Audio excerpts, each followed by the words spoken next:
Hello students, this is Dr. Preeti Bajpayee and welcome you all to my channel Physics Mantra। तो चलिए आज continue करते हैं जो लास्ट वीडियो में अपन ने पढ़ा है सेंटर ऑफ मास के बारे में। ठीक है, मेरा फर्स्ट वीडियो जो था सेंटर ऑफ मास का, उसमें मैंने इंट्रो पार्ट आपको बताया था एग्जैक्टली क्या होता है सेंटर ऑफ मास। ठीक है, फिर जो सेकेंड पार्ट आया उसमें आपने एक इक्विलेटरल ट्रायंगल में देखा था कि सेंटर ऑफ मास को कैसे निकालते हैं।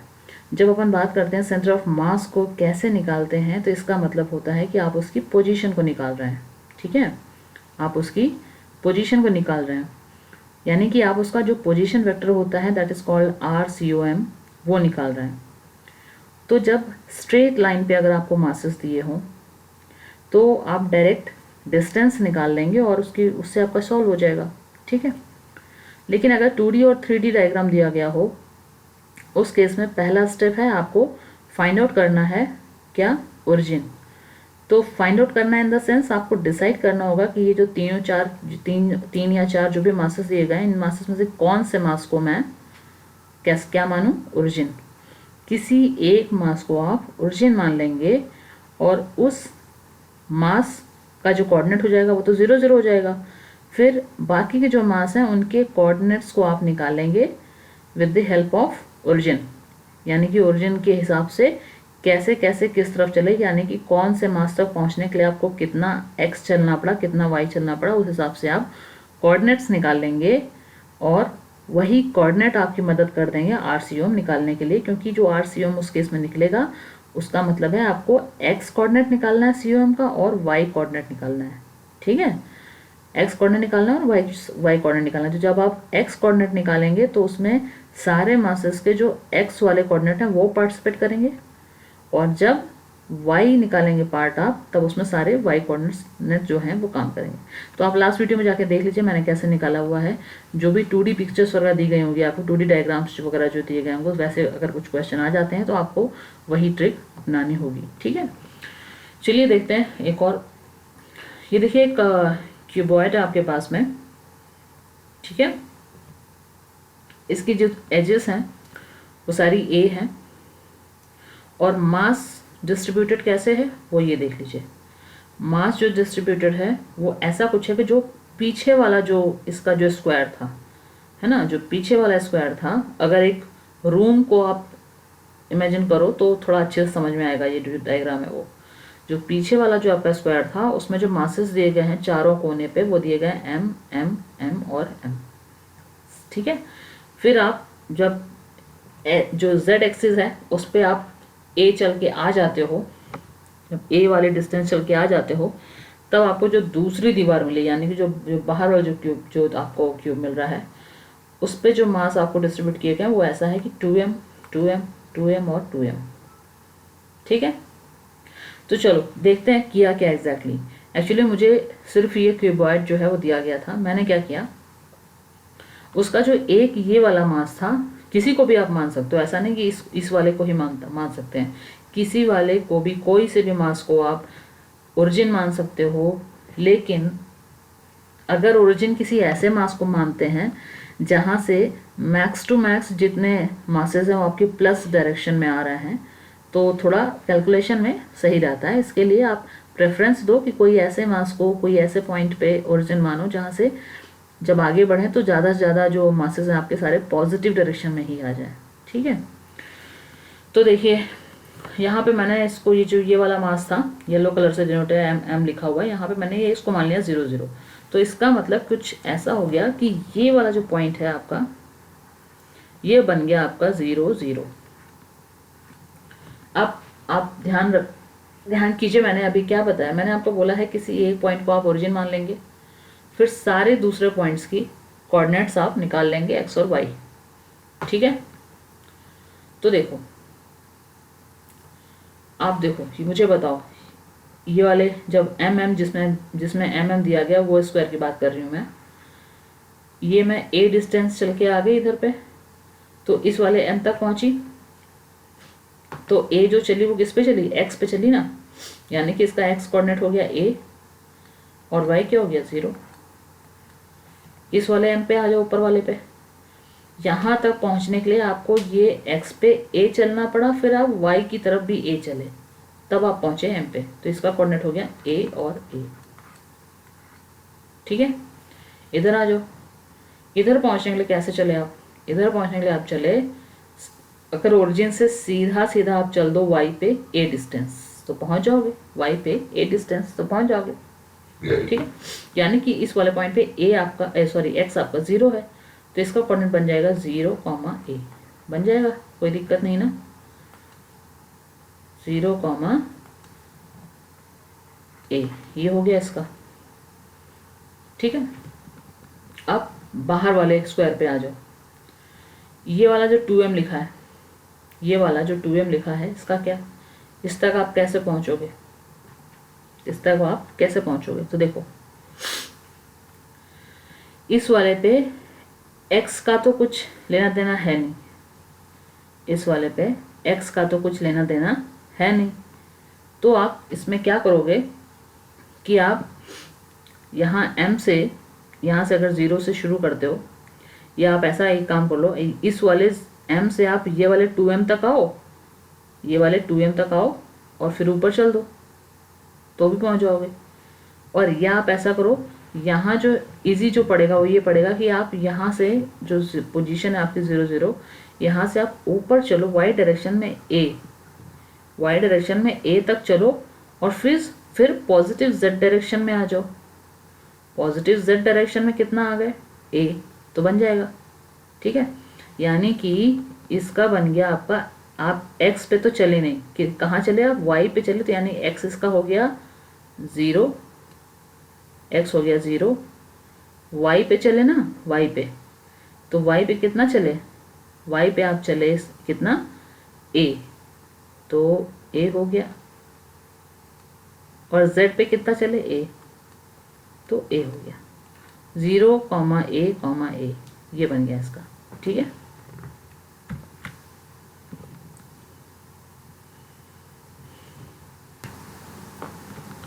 तो ये देखिए, इसमें कैसा था कि आपका 0, a और a आ गया था ये वाले का।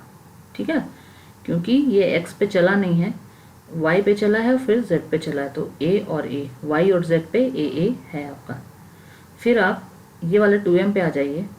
तो ये वाले 2m पे जाने के लिए आपको कैसे जाना पड़ेगा कि आप ये वाले m से x पे चलिए a, फिर y पे चलिए a और फिर z पे भी a चलिए, तो आपको मिल जाएगा। यानी कि इसका बन जाएगा a, a, इसका बन जाएगा। ठीक है, फिर नीचे आ जाइए। नीचे वाला जो 2m है, नीचे वाला 2m है, यहाँ तक पहुँचने के लिए क्या करना पड़ेगा? ये वाले m से चलिए 0, 0 से a यहाँ तक आइए और फिर z डायरेक्शन पे a आ जाइए। तो यानी कि y 0 रहेगा, तो a, 0, a। ठीक है, ये वाला 2m पे आ जाइए। ये तो सीधा सीधा सिर्फ ओरिजिन से चलिए तो सिर्फ z पे आप a चल रहे हैं और 2m पे आप पहुंच रहे हैं, मतलब 0, 0, a हो गए, सारे हो गए, सारे के कोऑर्डिनेट्स जो है निकल गए।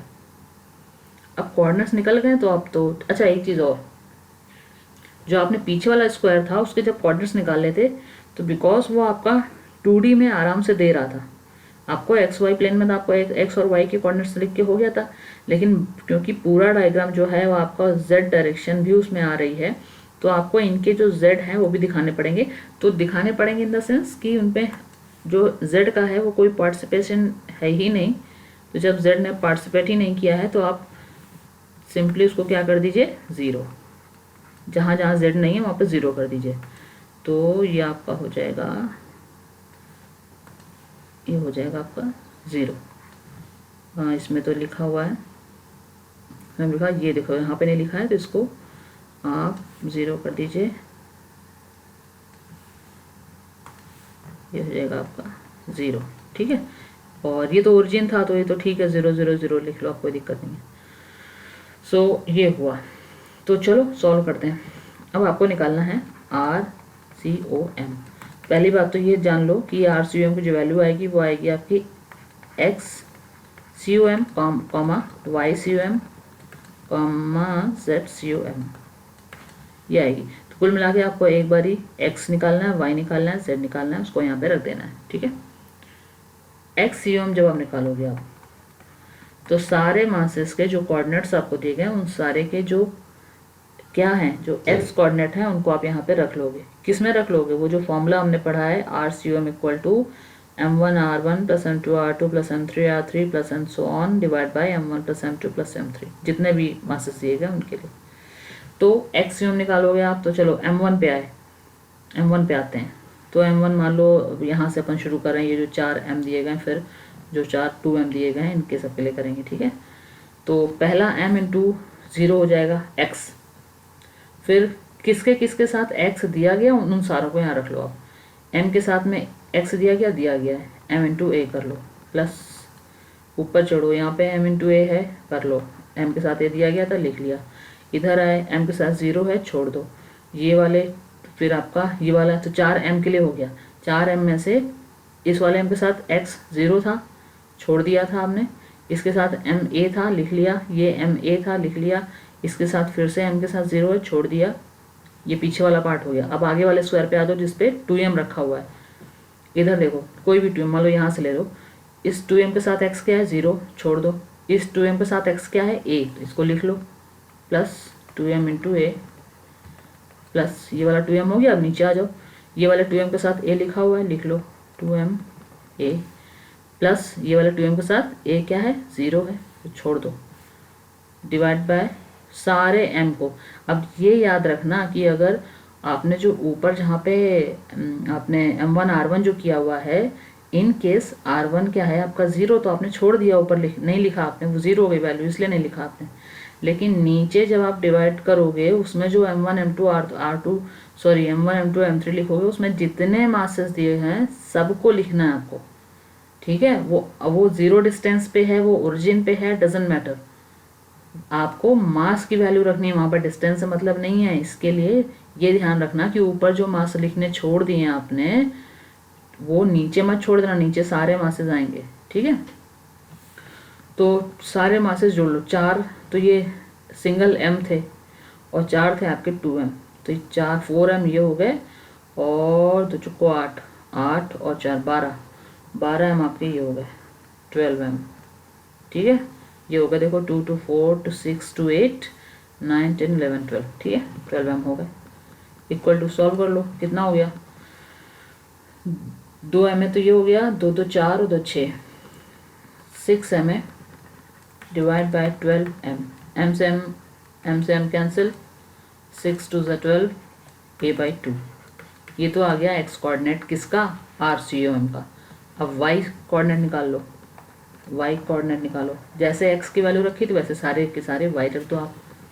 तो पीछे वाले से चालू कर दो, जहाँ जिस पे m बैठे हुए थे वो वाले स्क्वायर से चालू कर दो। तो ये देखो m था, ये इसके y पे वैल्यू थी y पे a था, तो m a लिख लो, प्लस इधर आओ, इस m पे वैल्यू थी m a लिख लो, फिर प्लस नीचे आ जाओ, m पे देखो वैल्यू थी नहीं 0 था, तो ये 0 हो गया। ओरिजिन पे आ जाओ, y थी नहीं 0 था, तो 0 हो गया, खत्म काम। 2m वाले पे आ जाओ, ये वाला 2m देखो उसमें a था, हाँ था, उसको लिख लो, प्लस 2ma, ठीक है, प्लस इधर आ जाओ, 2m के साथ में a है तो 2ma,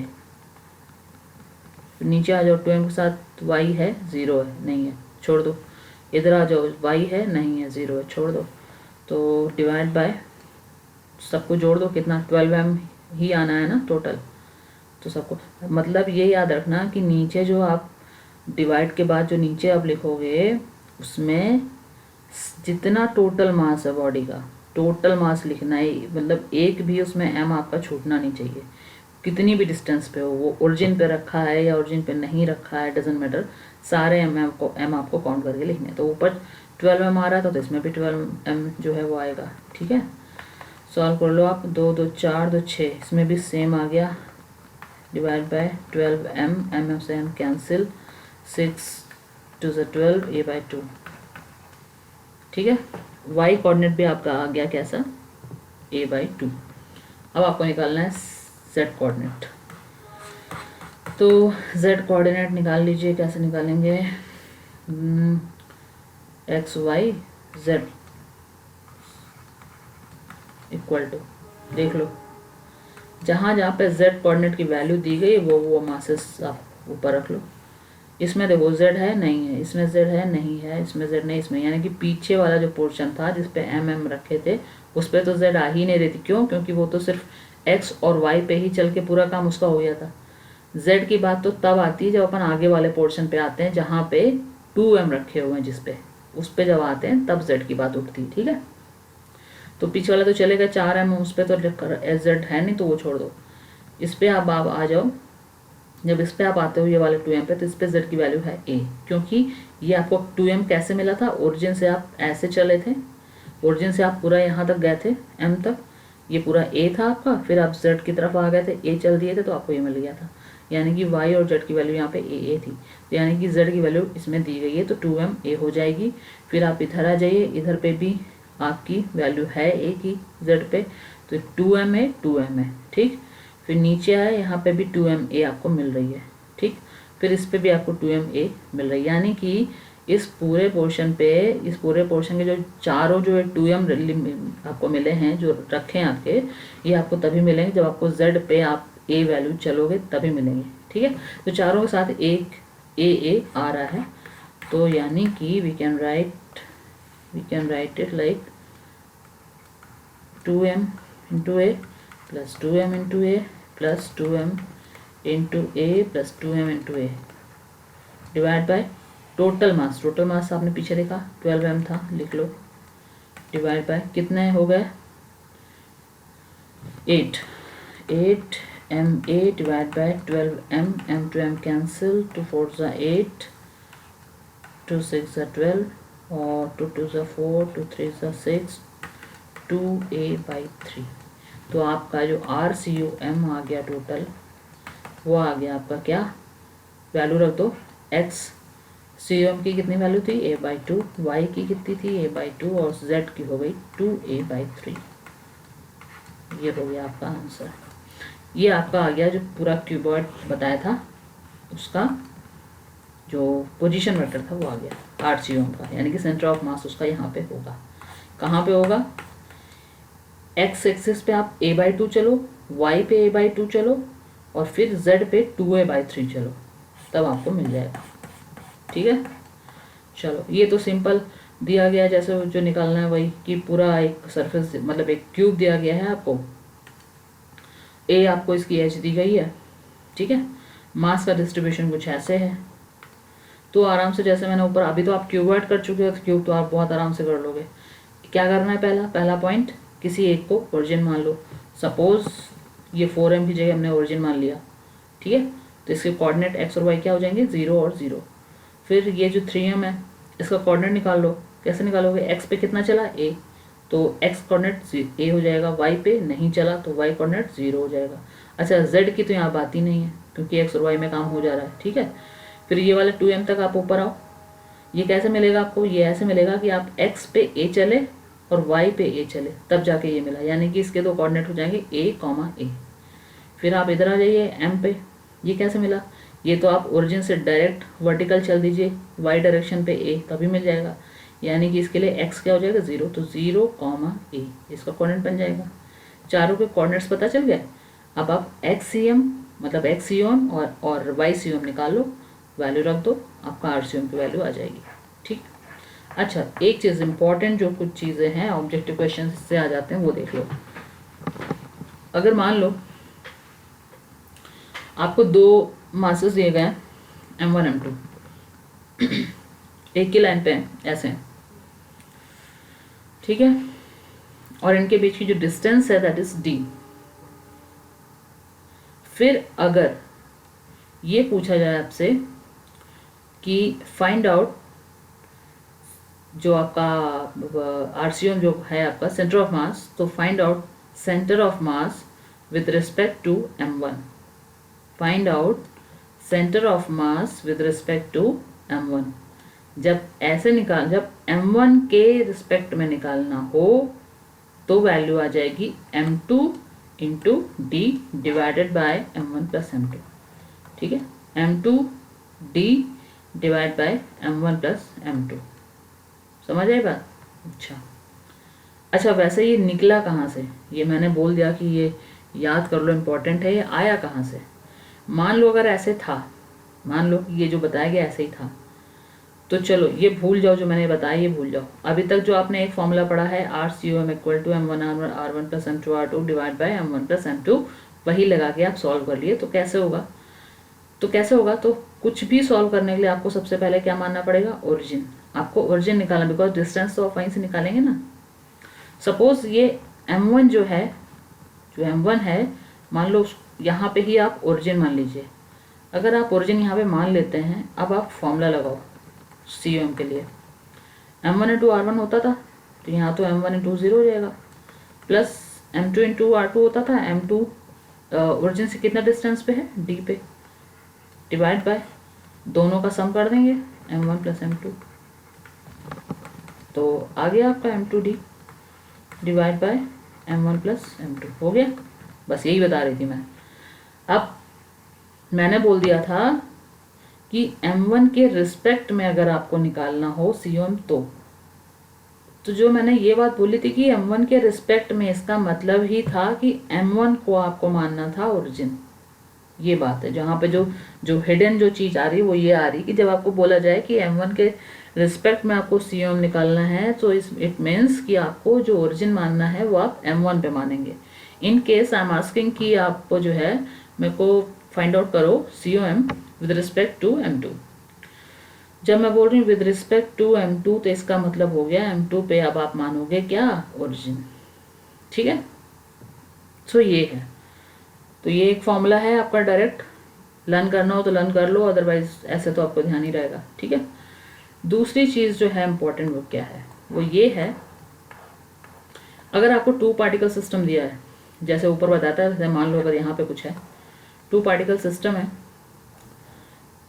और जो इनका COM होगा वो बिकॉज ये जो मासेस दिए गए हैं साइड पे, ये दोनों इक्वल नहीं है, ये दोनों इक्वल नहीं है। इसके लिए इसका जो COM होगा वो इसके सेंटर पे नहीं होगा। सेंटर पे COM तभी होगा जब मास जो है वो इक्वली डिस्ट्रीब्यूटेड हो। ठीक है, यूनिफॉर्मली डिस्ट्रीब्यूटेड हो, then only we can say कि इसका जो COM है वो किधर है, अपना ये मिड पॉइंट पे है, दोनों मासेस के मिड पॉइंट पे है, तब ये बोल सकते हैं। लेकिन अगर मास अलग अलग है, मास अगर इक्वल नहीं है दोनों साइड पे, देन वी कैन से कि कुछ एक पर्टिकुलर डिस्टेंस पे है, कुछ एक, लेट्स सपोज कि R1 डिस्टेंस है आपके COM की M1 से, और R2 डिस्टेंस है आपके COM की M2 से। अगर ऐसा है तो we can write it like M1 R1 equal to M2 R2, M1 R1 equal to M2 R2। ये बहुत इंपॉर्टेंट चीज़ है याद रखने के लिए, इसको याद रखिए आप। M1 R1 इसको ऐसे लिख सकते हैं, M1 R1 equal to M2 R2। और ये क्यों ये ऐसे लिख सकते हैं? इसलिए ऐसे लिख सकते हैं कि जहाँ कहीं भी आपको पता चल गया है COM है, तो इसका मतलब अगर यहाँ से बैलेंस कराया जाए, यहाँ पे ही अगर इस रॉड को बैलेंस कराया जाए, तो वो बैलेंसिंग उसकी बराबर हो जाएगी। अगर यहाँ से इसको शिफ्ट कर दें इधर उधर और मासेज ऐसे ही रहेंगे, तो फिर डिसबैलेंस हो जाएगा। तो बैलेंस रहेगी यहाँ पे रखने, मतलब M1 R1 equal to M2 R2 रहेगा। ये इंपॉर्टेंट है, इसको आप याद रखिए। ठीक है, तो चलिए अभी इतना ही, फिर नेक्स्ट में कुछ और 2-3 ट्रिक्स कुछ बची हुई हैं उनके साथ आती हूँ। टिल देन आप मेरा वीडियो देखते रहिए, शेयर करिए, लाइक करिए, सब्सक्राइब करिए। मिलते हैं नेक्स्ट वीडियो में। Thanks for watching my video.